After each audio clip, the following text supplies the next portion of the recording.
don't know. Y'all tell me. Now, is it just me, or is Mark Wahlberg beginning to look like he doesn't know what movie he's in now? he's always looking confused. Well, I mean, do you blame him? I mean, he's almost in the same goddamn movie every time, except that one that Christian Bale was in that I forgot he was in. You know, I forgot. You forget Mark Wahlberg's in it because I'm like, you know what, dude? Maybe you should like call up Christian Bale, and every time you're in a movie, make sure that he's on the set, so you know at the end of the day somebody's gonna watch that movie. What movie was that? What? The Fighter. The Fighter. Oh, The Fighter. Oh, exactly. See, I know. That's Mark Wahlberg's thing. It's like, all right, if it's any kind of crime movie that takes place in a depressed, low-income area, I'm your boy. Yeah. You got to call me. Yeah. I'm going to stumble through it looking bewildered. Because he's always in that area with a sign saying, looking for work. Yeah, I mean. Yeah. And you know what? He's always got that. I can't tell how many movies I've seen where he's asking the same question, or telling everybody the same thing and saying it in the same way. Hey, come on, man. I told you I have your money. Okay, just give me some time. All right? or hey, man, I told you, where's my family, man? Okay, don't treat him like that. Okay? And, you know, he sounds so calm and he sounds confused. And for some reason, you end up finding your head slammed on the floor, on the table, on the, you know, like that scene in The Fighter where he's like, hey, what did you say to her? I said I called her. You're like, slam. You know, he looks like he's so confused. He doesn't know what to do until he hits somebody. You know, or hits something. Who he hit in Invincible? Because he had to hit somebody. He's in a poor part of Philly. So you already got that going. Yeah, no, he's gonna hit something. You know, he doesn't have to be a person. So he's gonna hit a cat or something. It doesn't matter. You know? That's exactly what he does. He talks like that and he hits people. You summed up his career. The quieter and the calmer he gets, the more you know to expect it. The more, just don't be around him when he does it. Hey, how you doing, man? No, I'm all right, man. I'm gonna tell you how I feel across the room. Well, he needs to quit being quiet because I'm starting to forget when he's in his own goddamn movie. I'm like, who's the star of this movie again? What? Yeah, no. In this movie, and he's always playing somebody that's having to make a comeback too. That's true. Or this is his last thing, and he's got to go and do it again. He got out of the life, but they called him back in. Yeah, they called him back in. Hey, I told you I'm not doing that anymore, man. Yeah. I got a wife and kids. We need an assassin. No, that's not me. I'm in the cabin now. We need somebody to go to the Planet of the Apes. I've been there before. Hey, I'm not going back there, man. All right, those monkeys are crazy. I got a wife and kids. I got a wife and kids, man. Those monkeys are going to come back for me. I don't do that no more. I don't play with them monkeys. I hit one of them, man. They don't like me no more. They don't want me to come back. But you know, in this movie, he plays a guy named Chris Faraday, and he's a former smuggler of contraband goods who's gone legit. And especially now, since he has a fine-ass wife, Kate Beckinsale, you better go legit. Yeah, you better wow. come correct with that shit. Still looks hot. Yeah. He got 2 little boys, but fuck them boys. I got to keep his ass, right? You know. So, yeah, he's got a family that he has to look after. So he's gone legit, has his own company where he's securing, putting in security in people's homes. Yeah, security systems and whatnot. But just because you go legit. But doesn't mean that all your relatives are going to go legit. And he has a brother-in-law that is also a criminal, but he's not like Chris. He's just a dumb criminal. Yeah, yeah. He throws some shit off of the Coast Guard comes in. He's smuggling stuff back. Coast Guard boards the boat. It's got to go overboard. You got to go overboard. Yeah. Nothing else you could do. But the bad guys, they don't give a shit about. They don't give a fuck about what you do. Protect yourself. Did you bring a scuba suit? Yeah. You should have, because you better get my shit. Yeah. But yeah, so he gets into trouble, and he happens to get into trouble with Chris's old boss, a guy named Tim Briggs, who's played, I thought, like excellently by Giovanni Ribisi. We'll go into that later. But yeah, Giovanni Ribisi is like, hey man, look, you got so much time to get my money back. And it's funny because Chris is trying to be cool. He's like, listen, I'll get it for you in 2 weeks. You know what? I want it in 2 minutes. I'm sorry. Now you don't want mine. I ain't giving you that. Yeah, he's just about as white trash he can be. The funny thing is, it's like Giovanni Ribisi was the only person who read in the script that it takes place in New Orleans. Because everybody else had these Boston accents and from New Hampshire and all over the place. That is true. Yeah. He's the only one who's like, location guys. Yeah. He was playing Cletus the slack-jawed yokel. I mean, look here, man. You better get my money, man. Where's my money, see? You know I'm talking Creole. You better get my money and get a crawfish po' boy, man. You and me, we be having problems.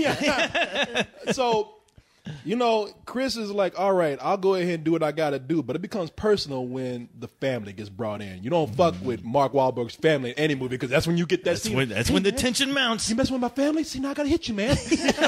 So, all right, man, that's fair. I did bring it on myself. So this is where it comes in where Chris Faraday, played by Mark Wahlberg, is brought in to do that one last job. And we always know that one last job never goes well. The universe doesn't like for you to do one last job. You need to tell everybody, like, I'm going to do a couple more of these. Yeah.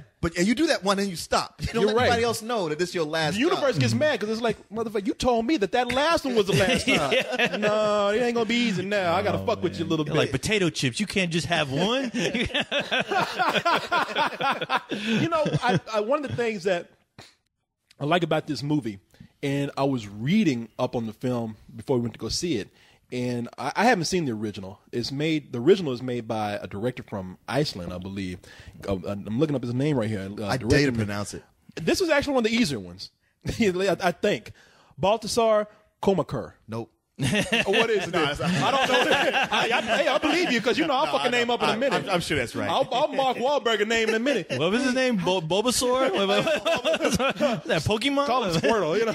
I'll Mark Wahlberg name. I'll come. Hey, how do you pronounce yourself again? Slam. I'll fucking name up in a minute. Get a real name, bitch.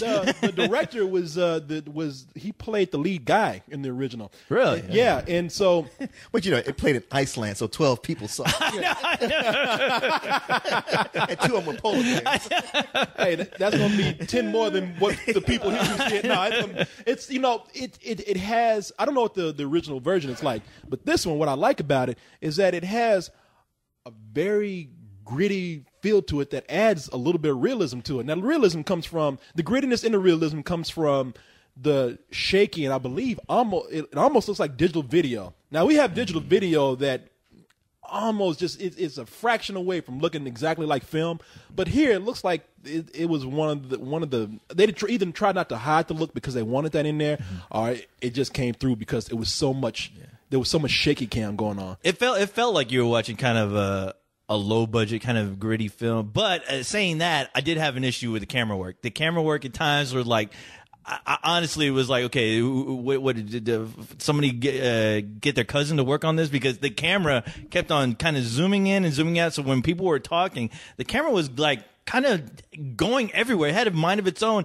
And even with the soft focus, there were some scenes where the focus would go in and go out during a scene where they're just talking. And I'm like, okay, are you doing this because it felt like a Michael Mann movie in a way? Oh, yeah, right. but not as bad because I was noticing it and it was really starting to frustrate me. Because I kind of like that. That's funny. I didn't notice it, but I think I felt the effect of it. Did you not like it, or did you like it? Well, I didn't notice it. Did it annoy you? No, it didn't annoy me. And as a matter of fact, I think it adds to what you were talking about, that feeling of grittiness. Because I feel with this film, it's like usually with something like this, because this is basically a heist film.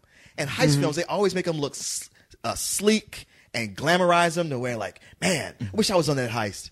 And this is very procedural. I mean, like, even you guys said it was boring, but I like the way they set it up and showed you like all the steps it takes to pull off something like this. How it's not just a walk in, get your buddies, pull out a blueprint, and let's go. There's a lot of like, got to work this, you got to hide. And at no point did I had that feeling of like, man, I'd like to do one of these with these guys. I was just more like, good luck to y'all. That's a lot of work to not work. See, I feel the opposite because it did feel so. Yeah, it was a procedural, but it did feel like I'm like there was no threat because every chance that these guys almost got caught, like something miraculously happened where they were safe. Everyone was safe, and there were too many scenes like that in the movie. So even at the end, I never felt like there was any real serious sense of threat. And saying that has a lot to do with the fact that Giovanni Ribisi, whenever he tried to be fucking threatening to Mark Wahlberg, he would go, look, man, your family's fucked. And all of a sudden, boom! That guy got his ass every encounter that guy had with fucking Mark Wahlberg in this film. Mark Wahlberg would grab his ass out of a goddamn car, out of a moving house. I mean, every day out of a boat, and just threw his ass around like a goddamn doll. Mark Wahlberg put his ass out of a window. Yeah. I mean, and this guy who's supposed to be the threat, the villain, kept getting his ass kicked every goddamn scene. He's like, don't do that. I'm still the bad guy. And his little girl would come out of nowhere. The bad guy had a little girl that was always there. And that's what made the conflict stop. Because, oh, honey, don't worry about it. Everything's all right. Yeah, we're just playing, honey. And I'm like, Mark Wahlberg wasn't playing with your ass. Yeah. And I kept laughing. Action figures with it. I know. He was throwing them around like they were G.I. Joe men.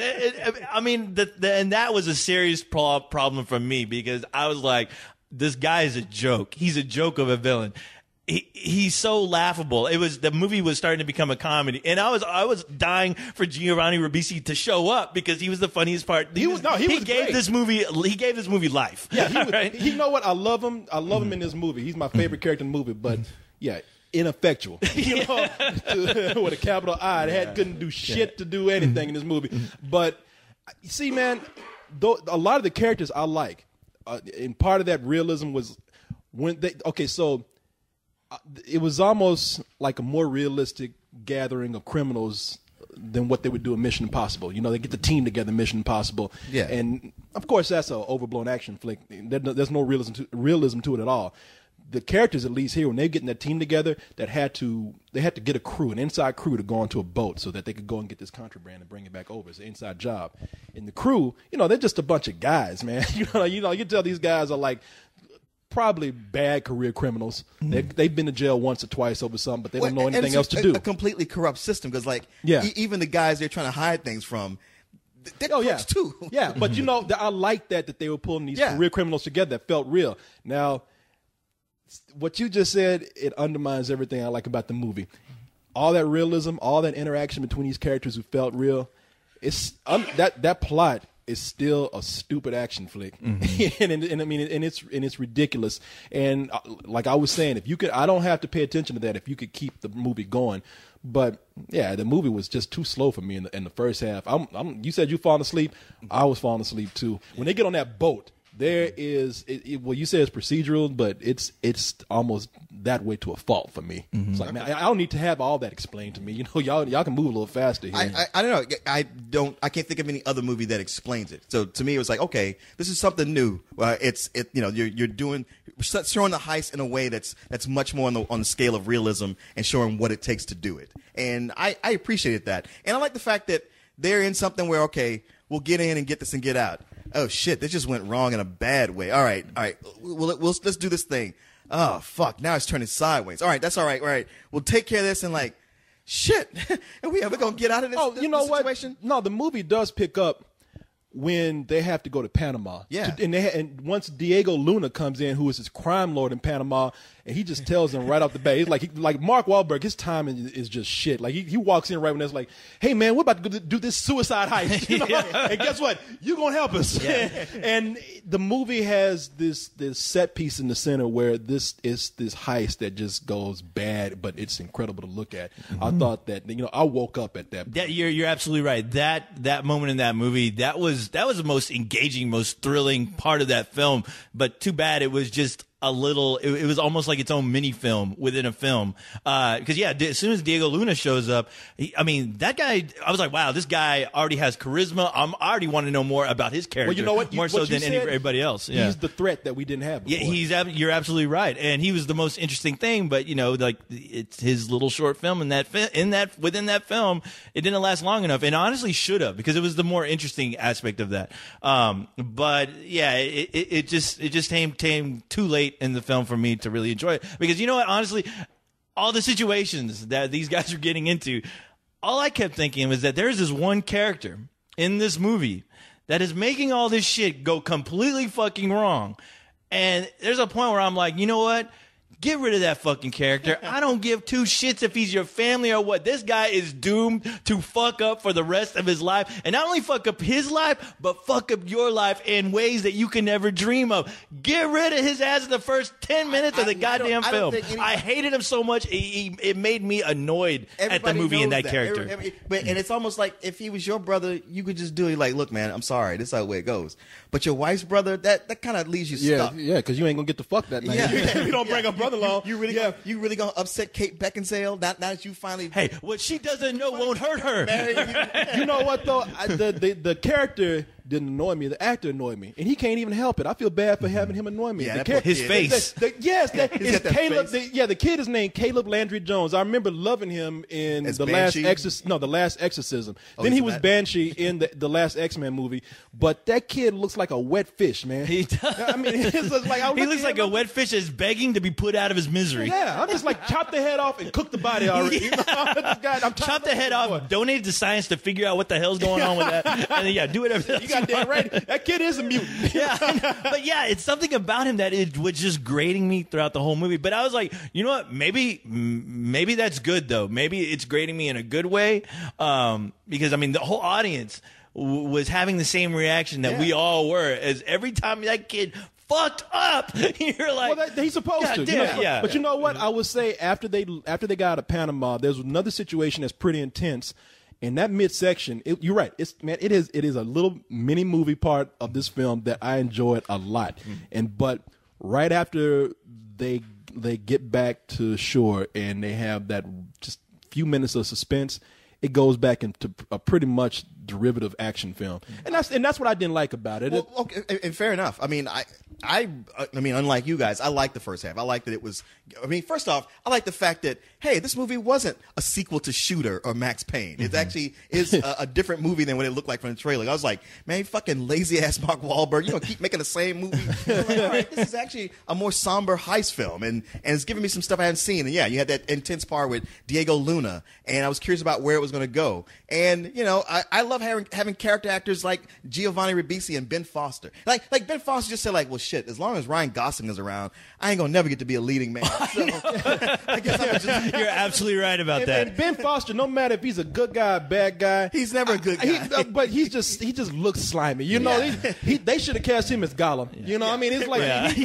But the only thing is, I thought they didn't use Ben Foster enough. Well, I really didn't. The thing is, I love Ben Foster, actor. I love having him around. But when I think back to him, I'm like, you know what? They could have done this without his character. Yeah, no, you're right. What got me was that how Ben Foster was pretty much. Yeah, Ben Foster like gave the okay for Giovanni Ribisi to let him play the character that Ben Foster played in 30 Days a Night. Where I'm like, that's the same goddamn guy with the same to Yuma, whatever. It's like you don't give me what I want to drink, you don't give me what I want to eat. Yeah, in fact, it looked like same cadence. Facial hair. Yeah, I was like, those guys are really interchangeable now, and I was like, the only one missing in this room is the fucking the dude from Drive. I mean, You know what, man? But yeah, like for me, it was the first 2/3 that I liked, and that last third did settle into like just garden variety, action thriller. Well, I guess what about the first half that I didn't like is like the dialogue. I mean, throughout this movie, there's only like little bits of good dialogue here and there. There's hardly any, and there's a few parts where it's just terrible. I remember one part that was just bad. Mark Wahlberg goes to talk to his father in prison, and his father's gonna go ahead and set up something for him, some run for him to allow him to just go ahead and get in and do his thing. But then his father looks at him and he says, "I can get you in, but you've got to get out." I'm like, yeah, motherfucker, I was planning to. No, I'm gonna go there and just take a permanent vacation. What the fuck you think I'm gonna do? They should put that on the movie poster. You gotta get you gotta get in, but you better get out. And Kate Beckinsale, for being the star that they're trying to make her be, she was just kind of nothing in this movie. They could have cast anybody else in her role. Honestly, she's beautiful though. I'll give her that. Yeah. I will say that I enjoyed this movie a lot more than I expected to. It is not the straight to DVD movie that I expected it to, but nevertheless, it still should go straight to DVD. There's nothing here that we haven't really seen before, and that's fine. But there's nothing there's nothing in there to actually make it rise above average. We see the same betrayals. We see the same characters getting out of situations because of a stroke of luck. We see them somehow coming out on top, and not coming out on top, but like almost like a sitcom ending. Like, hey, look, I didn't know we had this much money. How crazy it is that this whole thing worked in our advantage. They could have looked at the camera and just shrugged. It's like, it went very Ocean's 11 at the time. That's exactly it. Yeah, it's a rental. I mean, it's an enjoyable rental, but I would say it was probably even better if you just wait for Action Flick Saturday night on Cinemax or something, The TNT special, man. It's Man Mondays. It's funny because, not only was it better than I expected, it was much better than I expected. And I was really enjoying it. And stuff at the end, I was like, well, I hate that it's not quite dropping the ball, but it's not carrying it over the goal post. It's like having to kick a field goal. And I was ready to say, you know what, I'd probably give it a low matinee. But now here it is the next day, and I was sat here before we got started. I was like, wow, I can barely remember that movie. So, See? Yeah. No. So it makes me really think like, yeah, it's probably more of a rental. Yeah. You're right. This is absolutely a rental, and I'll tell you why. Because of Mark Wahlberg. That motherfucker is really, he is playing still the same character he's always played, and that's gonna burn his ass really bad. Unless Christian Bale stars in a movie with him. I told you I have a movie for you Tuesday, okay? Come on, man. Just give me a break, okay? It's been ever since he found Jesus and became born again. He's just been like a No. Is that what happened? Are you serious? Yeah, I'm dead serious. Look it up. It's true. So he's still producing Entourage with all that sex and cursing and shit, people and shit? Oh yeah, all those HBO shows. Yeah, But he's found Jesus. Yeah. Well, Jesus doesn't stop him from making money off people who commit sin. He needs to stop finding Jesus. What he needs to do is find a good script, find another acting coach, find another agent. He needs to find a whole lot of other shit before he finds Jesus. For him. Yeah, I know. Pray to God. Yeah, you get something I can't that falls see in one your lap. episode of Boardwalk Empire without seeing some titties. And he talking about he found Jesus. Like you found money. That's what you found. Hey, Jesus likes titties. Come on. I'm sure he would explain that all the Boardwalk Empire money goes to the church. Goes back and that makes it all right. Church of Wahlberg. Hey, Jesus does body good, all right? And a wallet fat. But yeah, I mean, he's becoming, for me, it's unfortunate. He's because you know what, the movie that I really loved him in is Fear. I still love him in that movie, Fear. I can watch that movie all day long. Yeah, and that was his best, you know. But after that, I just never gave a shit. And with this movie, the same thing. It's like, you know what? I honestly think if they could have replaced him with Ryan Gosling. Yeah. This movie probably would have been that much more better than we're actually thinking it is. If Ryan Gosling and Ben Foster and Giovanni Ribisi were all in the same movie, you'd be like, okay, I lost track of who was who. Then This guy's Ryan Gosling, but I'm not sure. As long as they talk like Cletus Slackjawed Yokel, I'm down. But yeah, I mean, if they honestly had anybody else besides him, maybe this movie would have been knocked up a notch. Because I'm really curious to see the original version of this now.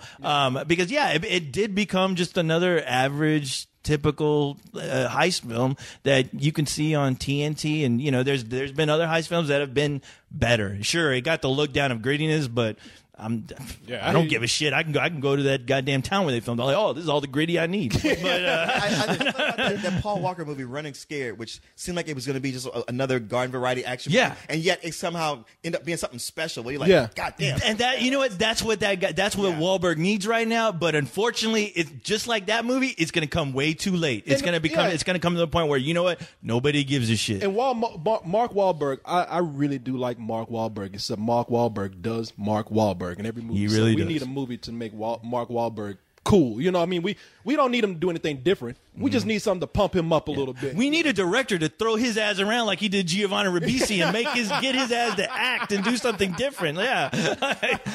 Look at your brother. Look what your brother did in that one movie, The Sixth Sense, where he's like that skinny ass crack whore. Look at it. Yeah. What have you done? Yeah, we want you to be a concentration camp victim. Yeah, do something crazy like that. Christian Bale did it. Hey Hitler, why you put me in this camp? Man? I hit you now, man.